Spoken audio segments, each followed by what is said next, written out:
I have trouble keeping friends. School. Having to do makeup work after missing school for athletics. Family. School, definitely, because I have to wake up really early in the morning and just a pain. Family. Life. Stress. With responsibility. Exercise. Love life. Confidence. Insecurities. Self-esteem. School. Anxiety. Tying my shoes. Confidence. Basketball. Listening to other people's advice. Being lazy. Depression. Love. Relationships. I struggle with losing weight. Studying for finals. 53% of 13-year-old American girls are unhappy with their bodies. This number grows to 78 by the time these girls reach 17. U.S. teenagers report feeling more stressed out than adults do, with school being the main cause. For the past couple of weeks, we've went around our high school campus and asked different students and teachers to share their struggles. The videos you just saw were the responses we received. In this episode, we are going to be talking about the different challenges that people face and overcome throughout their lives. Our first segment will be a story told by a high school drug addict who turned his life around. In our second segment, we will focus on a story told by a deaf 15-year-old, conveyed through an interpreter. Both interviewees learn how to overcome their challenges by either adapting their lives to their struggles or changing their lifestyle completely. I'm Miles Vos. I'm an assistant in youth ministry at St. John Newman, which is where we are right now. I'm 24 years old, 24, turning 25 next month. And I also worked at a CDC recently, which is like a YMCA, kind of a little more educational. And I worked there for like 4 years, but I just quit. Getting married in January 5th, right here in St. John Newman. Super excited. Addiction is a chronic disease of the brain that causes people to repeatedly seek and use drugs despite serious negative consequences. Wow. So I started using drugs in 6th grade. I started drinking in like 4th or 5th. My friend would like steal alcohol from his parents, and he lived like right down the street. And then he'd come over at like 2 in the morning and bring all the alcohol, and me and my friends would drink it. And then in 6th grade, smoked weed for the first time, and I got everybody else to do it with me, all my friends. And so I guess that's kind of where it started, but it got deeper and deeper. I got all the way to methamphetamines in junior year summer.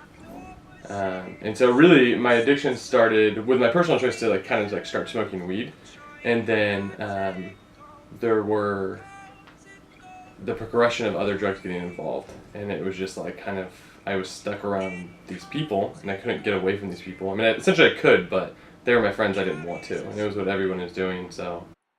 Approximately 2 million teens between the age of 12 and 17 currently need treatment for a substance abuse problem, but only about 150,000 get the help they need. That adds up to only 13%. It's there's so much to it. In the beginning, I would just come home, eat, fall asleep, right, with smoking. And then as I drank more, I don't know if I'm allowed to say this. I had someone buy alcohol, and then they told my mom, and I got in trouble, they didn't. But it started to hinder like all my friendships, in the sense of like all we wanted to do was these drugs together. And I had friends that died. I had a friend in freshman year, Jeff James, he died of a methadone or something like that. Whatever they used to come off like heroin, he died from an overdose on that. And so I progressively saw my friends dying. There was a couple of friends that had to die. And then when I got into methamphetamines, I actually almost killed my mom. I was coming off of drugs, and there was a table kind of like this table right here, very circular in our house. And when I was coming off of it, she was saying something. I don't remember what she was saying, but her neighbor was there, and they were both yelling at me. And I like talked back, so my mom got up and slapped me. And like I'm on this couch right here, she's at this table, and she gets up, slaps me, and there's this little what's it called? It's like a little footrest that goes to the couch, and I shove her, and she gets lifted off the ground. My mom's pretty heavy, but she's doing better now. She's working out. Sorry, Mom. And she gets lifted off, and she just like hit her like shoulder right here, on the glass table and like barely missed her neck. And so it started to kind of ruin my relationship with my mother. And you become a very sassy person. It's like you don't want to deal with anybody's crap. You just want what you want and become very selfish. And so it almost destroyed my family. Drugs have a much more drastic effect on children and teens than on adults because the brain continues to develop until about age 25. The parts of the brain in charge of coordination, emotion, and motivation develop much more quickly than the parts that control reasoning and impulse. No one helped me. You have to help yourself. It was like the biggest thing.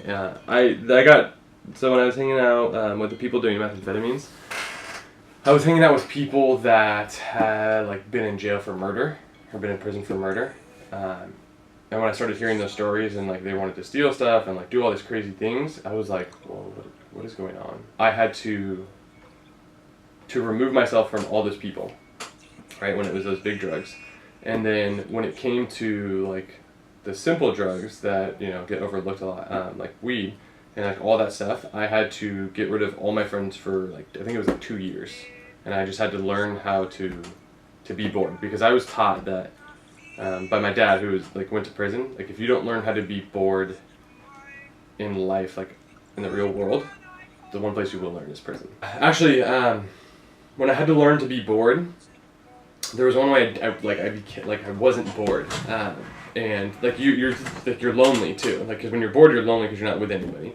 And I picked up the Bible and I read the Gospels, and I was like, whoa! I was like, this is insane. This is real. And I was like, what's going on? Like, this is crazy. This is insane, right? And my faith has always been my foundation. I really had to like learn how to be bored, learn how to do little things, simple things, and so a lot of it's like I had to help myself. I don't know. That's interesting. I don't know if like anything positive came out of that. There's a lot of negative. Like I said, friends were dying, family was being destroyed, friendships breaking down. There's a lot of stealing involved, but I guess I learned.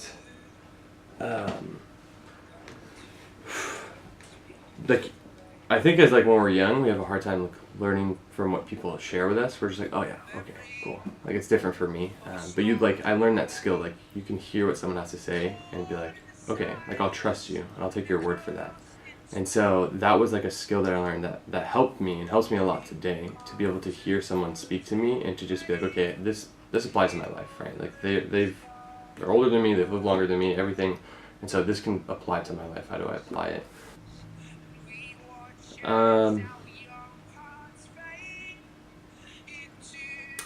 Just keep going, keep going. And I think I did it by myself, and there were people that were aware that I was doing it, and so they kind of left me alone.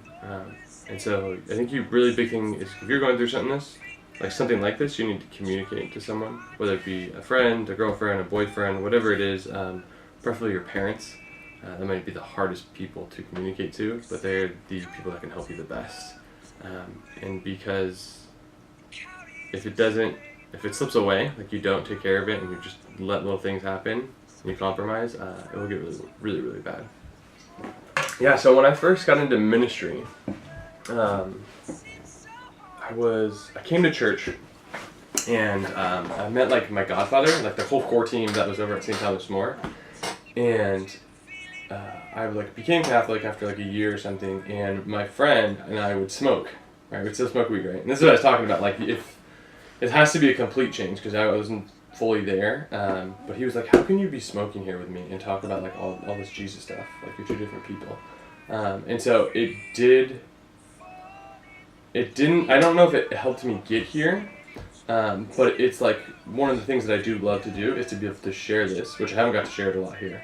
Like, I just shared it with you like last week or 2 weeks ago, and to be able to use that as like, hey, look where I've been, it doesn't matter where you are.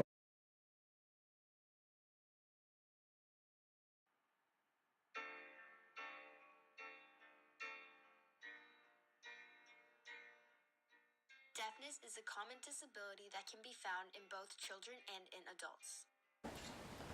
So my name is Precious, and I like to play sports, basketball, and cheerleading, all DHH of course, and also I'm a sophomore, high school, uni. For every 1,000 children in the United States, 2 to 3 are born with levels of hearing loss in one or both ears. No, nobody in my family. I'm the only person.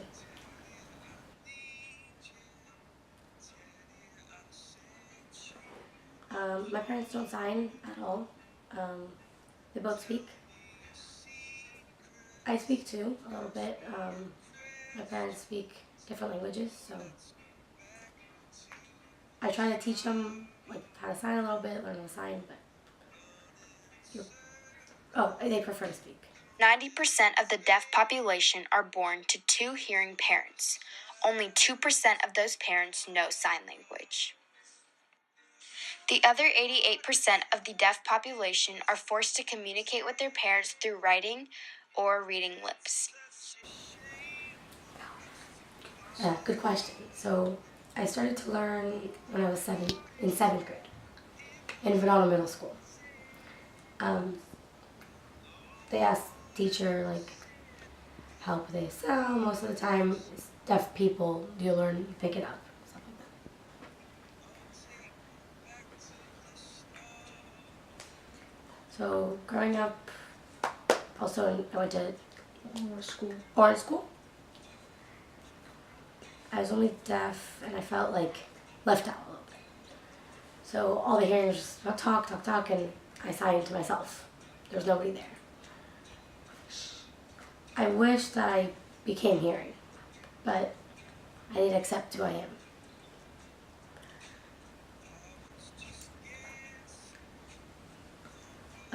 Probably to face, happened one time that I have to face hearing people. I talk to them and sometimes they talk too fast or she doesn't understand that. Also, in class, teacher speaks and my interpreter, teacher speaking, look around, I can't look at her, read her lips at all. So that's one of the biggest challenges.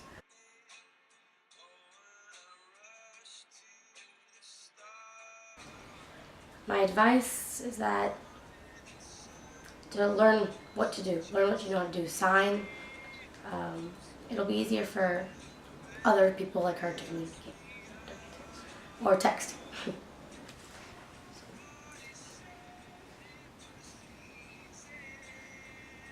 So, at university we have a deaf program. All different levels for deaf students. So, some students, their parents don't sign. Nothing. So some hearing parents learn sign. I feel bad that one of my friends is deaf.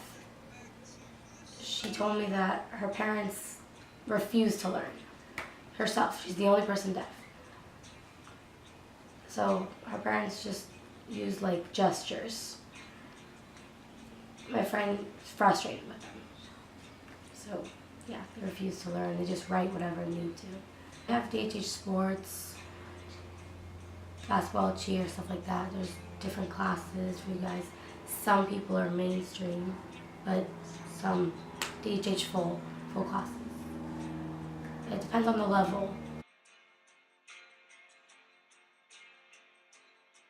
Although it is common to be born deaf, 5 out of 6 children experience ear infections by the time they are 3 years old, resulting in hearing loss.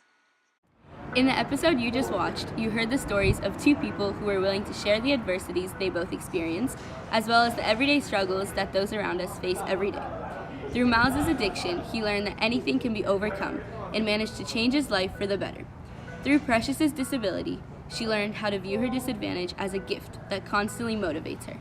Precious and Miles both remind us that challenges can always be overcome, or at least adapted to.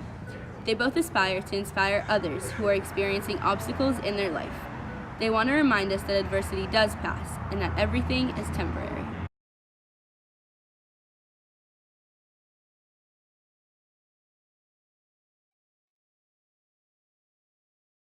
Look where I've been.